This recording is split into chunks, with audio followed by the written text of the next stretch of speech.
চীনের সাথে বাংলাদেশের কি কি বিষয়ে গুরুত্ব পাবে, চুক্তি হতে পারে বা হওয়ার সম্ভাবনা আছে, চীনা রাষ্ট্রদূত কি ইঙ্গিত দিলেন? চীনের সাথে আমাদের সম্পর্ক হইল, এটাকে বলে কৌশলগত সম্পর্ক। 2016 সালে চীনের প্রেসিডেন্ট শি জিনপিং যখন বাংলাদেশ সফরে আসলেন, তখন এই সম্পর্কটাকে শি জিনপিং এবং প্রাইম মিনিস্টার শেখ হাসিনা দুইজনে এটাকে কৌশলগত সম্পর্কে ঘোষণা দিয়েছিলেন। এবং উনি আজকে মানে চাইনিজ অ্যাম্বাসেডার উনি বললেন যে এটা হবে তার চেয়ে উপরে, তার মানে এটা একটা নিউ হাইটে যাবে, যে উচ্চতায় আছে তার থেকে আরও নতুন উচ্চতায় যাবে সেই সম্পর্কটা। এবং এটা ইতিমধ্যেই আমাদের নানা রকম প্রজেক্টে চাইনিজ ইনভলভমেন্ট আছে। আপনারা জানেন যে বাংলাদেশের ইনফ্রাস্ট্রাকচার উন্নয়নে চাইনিজ ঋণ আছে, বিশেষ করে বিভিন্ন রকম ব্রিজ, কালভার্ট, ভবন, অবকাঠামোর ক্ষেত্রে চাইনিজ অ্যাক্টিভিটিস আছে। এছাড়া আমাদের দেশের সাথে ট্রেনের বিরাট সম্পর্ক, একেবারে huge number of manufacturing product চায়নার থেকে আসে, যে কারণে আমাদের দেশের প্রোডাক্টের দামগুলি একটু কম আছে। এবং অবভিয়াসলি আমাদের সামরিক সরঞ্জামের একটা সিংহভাগ চীন থেকে আমদানি করা হয়। আপনারা জানেন যে চীনা সাবমেরিন বাংলাদেশে আছে। সুতরাং চীনের সাথে আমাদের একটা ঐতিহাসিক এবং মাল্টি ডাইমেনশনাল সম্পর্ক আছে। চীনা রাষ্ট্রদূত বলেন সেই সম্পর্কটা আরেকটা নতুন মাত্রায় যাবে। বিশেষ করে এখন যে ইস্যুটা চাইনিজরা মেডিয়েশন করছে রোহিঙ্গা সংকটে, ওনারা যেটা বললেন যে তারা এই যাতে রোহিঙ্গারা মিয়ানমারে ফিরে যায় সেজন্য মিয়ানমার এবং বাংলাদেশের মাঝখানে মধ্যস্থতা করছেন। কিন্তু এর মধ্যে মিয়ানমারের ওখানকার অভ্যন্তরীণ পরিস্থিতি খারাপ, সে কারণে এটা বেশি দূর অগ্রসর হচ্ছে না। কিন্তু ওনারা একটা চেষ্টা করছেন রাখাইন রাজ্যে যাতে একটা সিজফায়ার হয়, যদি সেখানে আরাকান আর্মি এবং মিলিটারি ফোর্সের মধ্যে যদি শান্তি চুক্তি হয় বা যদি তারা অস্ত্রবিরতি মানে যুদ্ধবিরতি করে, সেক্ষেত্রে রোহিঙ্গাদের ফেরত পাঠানোর ব্যাপারটার ক্ষেত্রে একটা বিরাট কাজ হবে। সেই লক্ষ্যে ওনারা এই এথনিক আর্মি গ্রুপ এবং সরকারের যে মিলিটারি তাদের সঙ্গে আলাপ আলোচনা চালিয়ে যাচ্ছেন। অর্থাৎ দুই গ্রুপই তাদের নিয়ন্ত্রণে, দুই গ্রুপের সাথে তাদের যোগাযোগ আছে, ফর্মাল ইনফর্মাল, কারোর সাথে যোগাযোগ কম নাই। আর সেকেন্ড হইল যে আমাদের দেশের একটা বাংলাদেশ থেকেই জিনিসটা প্রপোজালটা বোধহয় প্রাইম মিনিস্টার শেখ হাসিনাই দিয়েছেন, এটা আউটলাইন এখনো হয়নি। সেটা হলো সাউদার্ন ডেভেলপমেন্ট প্রজেক্ট।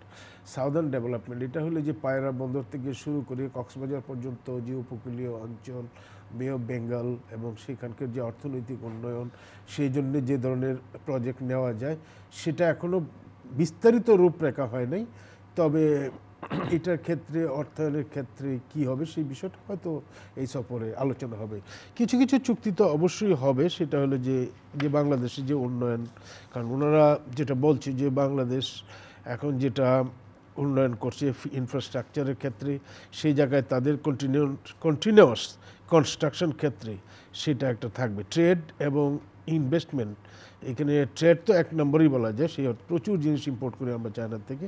ইনভেস্টমেন্টেও তাদের একটা হাত আছে, ইনভেস্টমেন্টটাকে তারা যাতে আরও ভালো হয় সেটা তারা একটা যে প্রপোজালটা দিচ্ছেন এবং সেটার ব্যাপারে খুব আলোচনা হবে। সেটা হলো ফ্রি ট্রেড এগ্রিমেন্ট। যদিও আমাদের সাথে চায়নার বাণিজ্য ঘাটতি বিপুল, তা সত্ত্বেও একটা ফ্রি ট্রেড এগ্রিমেন্টের প্রপোজাল কিন্তু আলোচনার মধ্যে আছে। ফ্রি ট্রেড এগ্রিমেন্টে কি আমরা ফ্রিলি সেখানে বিক্রি করতে পারবো? তারাও বিক্রি করছি, হ্যাঁ। কিন্তু এটা আমাদের জন্য কতটা লাভজনক হবে সেই বিষয়ে নিশ্চয়ই গভর্নমেন্ট চিন্তা করবে, কারণ এখানে তো আমরা কম্পিটিটিভ না। আমরা তো মোটামুটি ফ্রি ট্রেড কিন্তু আমাদেরও আছে, 98% প্রোডাক্ট শুল্কমুক্ত আমরা চায়নায় দিতে এক্সপোর্ট করতে পারি, কিন্তু আমাদের সেই ক্যাপাসিটি নেই চাইনিজ বাজারে। আমাদের প্রোডাক্ট কয়টা যায়, সেই রকম প্রোডাক্ট যায় না, সেই জন্যই তো বিরাট বাণিজ্য ঘাটতি, এবং এটাকে বলে পর্বত সমান বাণিজ্য ঘাটতি। তারপরে cooperation in financial sector, digital economy, তারপরে media cooperation, people to people cooperation এবং ফিউচার ডেভেলপমেন্ট যেটা সাউদার্ন ডেভেলপমেন্ট, এইসব বিষয়গুলিতে চুক্তি হবে। এগুলি ডেফিনেটলি শেষ মুহূর্তে ঘষা মাজার মধ্যে আছে, এখন সবই যে চূড়ান্ত হয়ে গেছে তা নয়।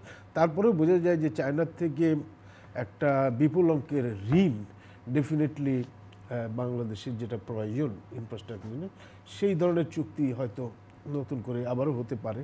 কারণ যখন শি জিনপিং এসেছিলেন তখনও তো 24,000 কোটি টাকার মতো ঋণের কথা ছিল, যদি ইমপ্লিমেন্টেশন খুব স্লো, সেই বিষয়গুলো নিশ্চয়ই রিভিউ হবে।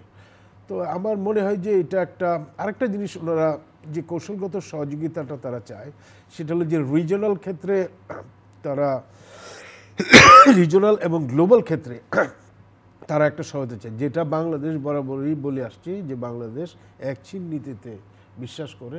অর্থাৎ ওনাদের যে সহযোগিতাটা খুব বেশি দরকার পড়ে বিশেষ তাইওয়ান এবং অন্যান্য ইস্যুতে, সে জায়গায় আমাদের তাদের সাথে দ্বিমত নাই। কারণ আমরা মনে করি চায়না হলো এক রাষ্ট্র একটাই, তাইওয়ান হলো তার প্রভিন্স। এটা বাংলাদেশের পলিসি, এদের বিএনপি আমলেও পলিসি, এরশাদ আমলেও পলিসি এবং শেখ হাসিনার আমলেও একই পলিসি, নো চেঞ্জ। তো এইসব দিক থেকে আমার মনে হয় যে এই নতুন যে সফরটা 8 তারিখ থেকে 11 তারিখ, এটাও একটা বিরাট মনে হয় যে একটা মাইলস্টোন সফর হবে এবং সেখান থেকে বাংলাদেশ এবং চায়নার মধ্যে যে সম্পর্ক সেটা একটা নতুন উচ্চতায় যাবে এবং যে উন্নয়নে তাদের যে হেল্প চায়নার, সেই হেল্পটা হয়তো কন্টিনিউ করবে, পারলে আর একটু বেটার হবে। জি।